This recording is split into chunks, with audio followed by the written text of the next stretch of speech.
আজকে আপনাদের সামনে আমি এই জন্য পেশটা করলাম যে আপনারা জানেন আমি সিউড়ি মিউনিসিপালিটির চেয়ারম্যান তথা আমি সিউড়ি বিধানসভা প্রার্থী হয়েছিলাম এবং পরাজিত হয়েছি।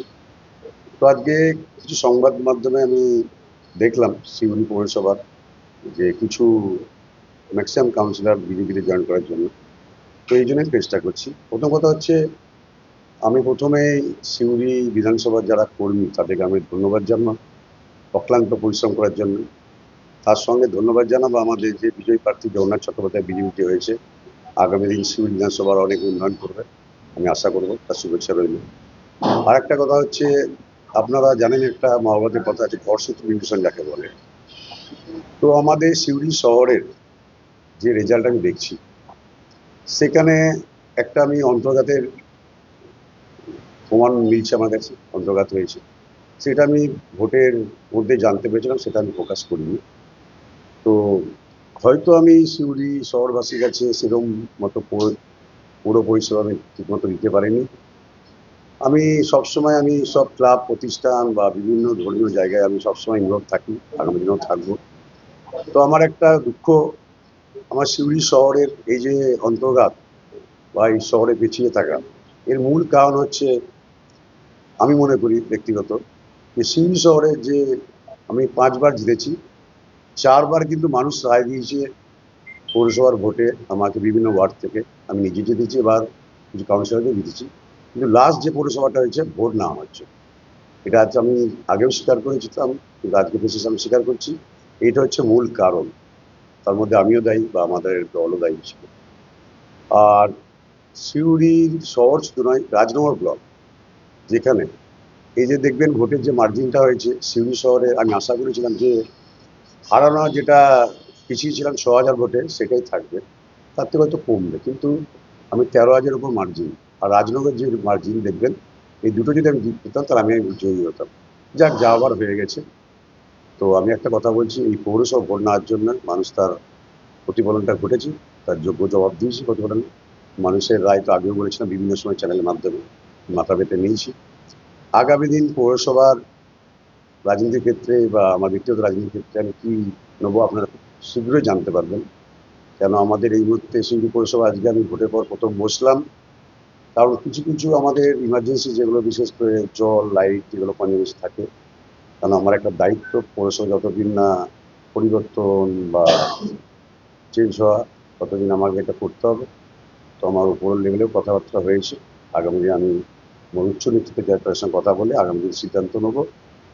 তো আর একবার আমি সিউড়ি শহরের যারা ভোট দেয়নি বা যারা দিয়েছে তাদেরকে আমি ধন্যবাদ জানাচ্ছি। আবার আমার যে শহরেই আমাদের যে বিজেপি প্রার্থী জগন্নাথ চট্টোপাধ্যায়, তার আশা করবো সিউড়ি শহর বা বিধানসভা অনেক উন্নয়ন করবে।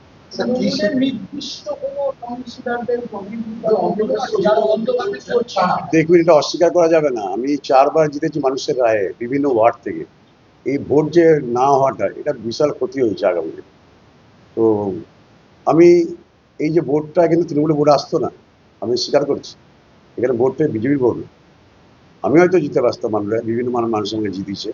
একটা আপনার ছোট্ট মেসেজ দেখাই, আজকে একজন আমাকে জাস্ট কিছুক্ষণ আগে একটা মেসেজ করে, ভালো করে মেসেজ করুন, আপনারা পড়ে দিন মেসেজটা। এটা বলুন, আপনারা একজন বলুন, সাংবাদিক মেসেজটা পড়ুন। লিখে দেবেন, লিখছে, স্যার আমি একজন সনাতনী হিন্দু এবং ভারতীয় জনতা পার্টির সক্রিয় সদস্য। আমি জানি আপনি ব্যক্তি হিসাবে অত্যন্ত ভালো মানুষ, তবে আপনি যে দলের হয়ে লড়েছেন তার ফলস্বরূপ আপনি পরাজিত হয়েছেন, এই কথাটি সত্য এবং তা বলার জন্য আমি দুঃখিত। আমি ঈশ্বরকে কাছে প্রার্থনা করি আপনি ভালো থাকুন, সুস্থ থাকুন।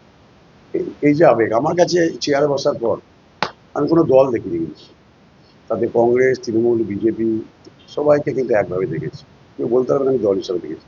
আমার সঙ্গে সবারই ব্যবহার ভালো। এই যে অন্তঘাত, এরা কিন্তু আমার সঙ্গে না থেকে ওপেন করতে পারত।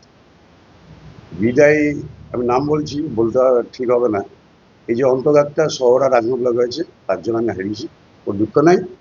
মানুষ আমাদের কাছে আগামী দিনে ছিল, আর মানুষের ব্যবহার আগামী দিনে আমার আশীর্বাদ মানুষের আমার উপর থাকবে। আমি সবাইকে বলবো সবাই ভালো থাকুন, সুস্থ থাকুন। যেটা করেছেন আপনারা খুব ভালো করেছেন, বাংলা পরিবর্তন এনেছেন, আমাদের সিউড়ি উন্নয়ন করুন।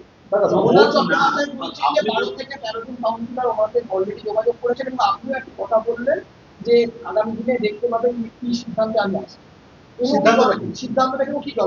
দেখুন, জগন্নাথ চরবের যে প্রার্থী যে জয়ী হয়েছে তাকে আমি বলবো যে আপনি যাদেরকে নেবেন কাউন্সিলরদেরকে, বিশেষ করে আমি সিউড়ি শহরে 25-30 বছর রাজনীতি করছি, তো গ্রহণযোগ্যতা অনুযায়ী কাউন্সিলরদেরকে নেবেন।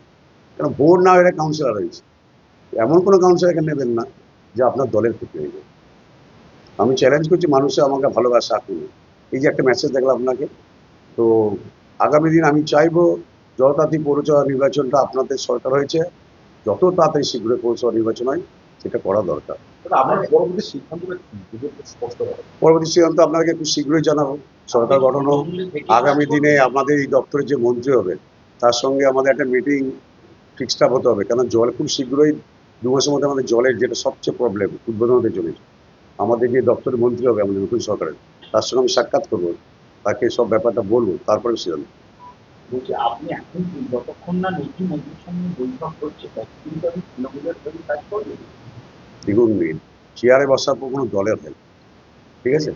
এটা আমাদের সিউড়ি পৌরসভা আমাদের, আমি দলের প্রতীক ঠিক আছে, কিন্তু চেয়ারম্যান হওয়ার পর থেকে আমাদের কিছু প্রত্যেকদিন সকালে পরিষ্কার পরিচ্ছন্ন জল লাইট এগুলো তো আমার দেখতেই হবে না সরকার গঠন হচ্ছে, তারপরে সিদ্ধান্ত নেবো আপনাদের সামনে। অন্তর্ঘাতের বিষয়ে কি রাজ্য নেতৃত্বকে জানি বিকাশ রায়চৌধুরী এবং উজ্জ্বল চট্টোপাধ্যায়ের প্রার্থী হওয়ার বন্ধন ছিল, সেটা সামনে এসেছে, সেই লবিকে আমরা বিরোধিতা করি।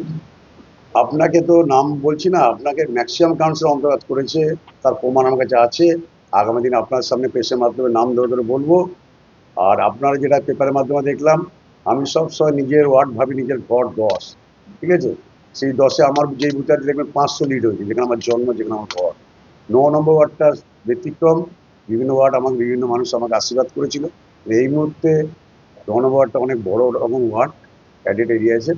এবারে শুধু আমার সিউড়ি বলে নেই, গোটা বাংলার এই যে রায়টা, এটা পরিবর্তন করতে রায় গেছে। আচ্ছা, লাস্ট ইলেকশনটা হয়নি বলে আপনি নিজে আশ্বাস করছেন যে নির্বাচনটা পুরসভার নির্বাচন হলে হয়তো ভালো হতো, শহরবাসীর একটা রাজনীতি ছিল, তো সেই নির্বাচনটা হয়নি কাদের নির্দেশে, পার্টির নির্দেশ হয়নি, আমাদের যারা জেলা দায়িত্ব তাদের নির্দেশ হয়নি। তখন তো জেলার নির্দিষ্ট একজন দায়িত্ব। আমি কি বললাম, এটা জেলা নেতৃত্বের নির্দেশে হয়নি। পৌরসভা ভোট হলে মানুষ তার প্রতিফলন ঘটাতো বাসকে, মানে পৌরসভা ভোটটা পঞ্চায়েত ভোটের ব্যক্তিগত ব্যাপারটা কিছুটা হয় মানুষ। এই যে প্রত্যাখ্যানটা করেছিল, মানুষকে রায় দিতে পারেনি। একজন নির্বাচিত হয়েছিল কাউন্সিলর হিসেবে, তাকে মানুষ চাইছে কি না চাইছে সেটা মানুষের তো ব্যাপার, অধিকার ছিল। আমি ব্যক্তিগত নাম বললাম, জেলার উচ্চ নেতৃত্ব দায়ী ছিল। আর কি বলবো, উচ্চ নেতৃত্ব বুঝে না আপনার কাকে বলছি। দেখুন, অন্তর্ঘাত রাজনগর ব্লক আর সিউড়ি শহর করেছে, তার প্রমাণ আমার কাছে আছে। আগামী দিন আপনার সামনে স্পেসিফিক নাম ধরগুলো কারণ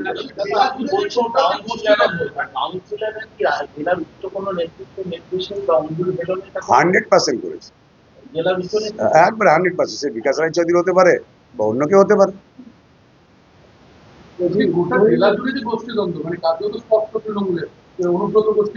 হ্যাঁ, অন্তর্ঘাত তো হয়েছে, এ ওকে হারিয়েছে, এ ওকে হারিয়েছে, এটা তো অসম কিছু নয়। না, বিজেপি আমি যেটা দেখছি অভিজ্ঞতাতে, একটা অন্তর্ঘাত শুধু আমার শুধু সিউড়ি বিধানসভায় নয়, দুর্গাপুরে হয়েছে, যেটা প্রার্থী নেই জেলা। আমি কেন কথা বলবো, এমনি সাক্ষাৎ আমাকে একবারে আমার যেদিন কাউন্টিং হয়েছিল, আমার শরীরের ব্যাপারে খোঁজ নিয়েছে জগন্নাথ চট্টোপাধ্যায়, আমাকে বলেছে শরীরের ব্যাপারে ভালোভাবে এসব করেছে, খোঁজ নিয়েছে।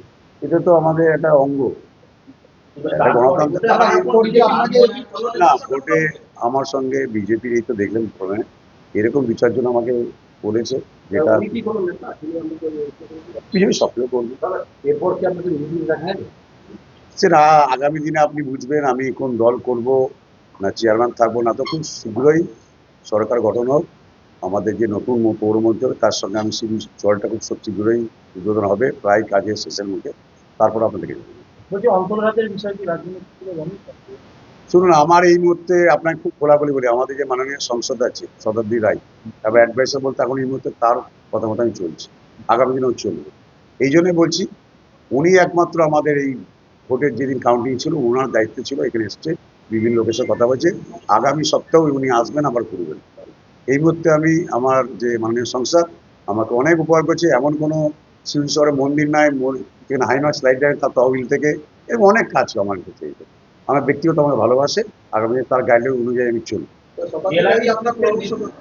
100% এই মুহূর্তে, আগেও ছিল, আজ বলছি, আমি আর কাউকে চিনি না। জেলা নেতৃত্বের নির্দেশে যে অন্তর্ঘাত সেটা আপনার অ্যাডভাইসের সরকার থেকে জানি আমি দিদিকে বলেছি, ডিটেল বলুন। দিদি ছিল সেদিন পার্টি অফিসে, কাউন্টিং দিন গেছে, আমার ক্যাম্পে ছিল, আমি দিদিকে বলেছি দিদি এই ব্যাপার। তারপরেও যে প্রমাণগুলো হারিয়ে এসছে আমার দিদি বলেছে ঠিক আছে, উচ্চ নেতৃত্বের সঙ্গে কথাবার্তা বলে তোমাকে ঠিক সময় জানাবো। উনি হ্যাঁ, উনি বলেছেন। ওনার ইঙ্গিতের পরেই আপনি ডিসিশন নেবেন। না আজ পেপারের মাধ্যমে বলার পরে চেষ্টা করলাম, আর দিদিকে ব্যাপারটা বলেছি, কারণ দিদি হচ্ছে এমন একটা ব্যতিক্রম যে 4 বারের সংসদ, এমনকি এখন ডেপুটি চেয়ারম্যান পার্লামেন্টের, তিনি এখন আমার অ্যাডভাইসার, পরামর্শদাতা, আমার খুব কাছের মানুষ। আপনার পরাজয়ের কোনো দলের ক্ষমতা গোষ্ঠীদ্বন্দ্ব এবং আপনাকে সবাইকে আমি কর্মীদের শুভেচ্ছা জানিয়ে যারা অক্লান্ত পরিশ্রম করেছে। রাজনগর ব্লক আর টাউনে যে অন্তর্ঘাত হয়েছে, আগামী দিন আপনার সামনে প্রমাণ করবো, নাহলে এই মার্জিনটা হার জিতের ব্যাপারে খুব কন্টেস্ট করবো। আর কিছু আগামী দিন আপনাকে বললাম অনেক কিছু চিন্তা করবো, রাজনীতি করবো না, আমি দল করবো না।